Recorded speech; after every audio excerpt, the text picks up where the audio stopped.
వేల్పుల బాలమల్లు మరణం సిపిఐకి అత్యంత తీరని లోటు. బాలమల్లు మరణంతో గొల్లుమన్న సముద్రాల.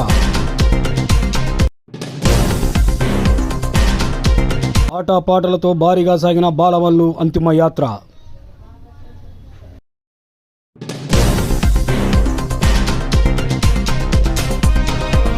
నిరంతరం నిరుపేద కోసం పరితపిస్తూ భారత కమ్యూనిస్టు పార్టీ సిపిఐ అనుబంధ సంఘం అఖిల భారతీయ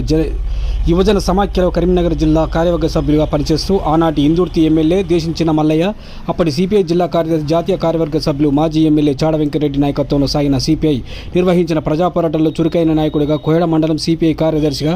జిల్లా కార్యవర్గ సభ్యులుగా, ఆంధ్రప్రదేశ్ వ్యవసాయ కార్మిక సంఘం జిల్లా నాయకుడిగా, దళిత హక్కుల పోరాట సమితి సిద్దిపేట జిల్లా అధ్యక్షులుగా పనిచేసిన వేల్పుల బాలమల్లు గత ఏడాది కాలంగా అనారోగ్యంతో బాధపడుతూ సిపిఐ జాతీయ కార్యవర్గ సభ్యులు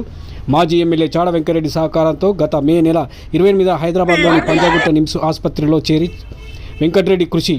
వల్ల తెలంగాణ రాష్ట్ర ముఖ్యమంత్రి వర్యులు యనుమల రేవంత్ రెడ్డి ద్వారా 2,80,000 ఆర్థిక సాయం చేశారని, నిమ్స్ ఆసుపత్రిలో గత 10 రోజులుగా చికిత్స పొందుతూ శుక్రవారం నాడు తుది శ్వాస విడిచారని రాష్ట్ర సమితి సభ్యులు ఉస్నాబాద్ మాజీ వైస్ ఎంపీ గడిమ మల్లేష్ అన్నారు.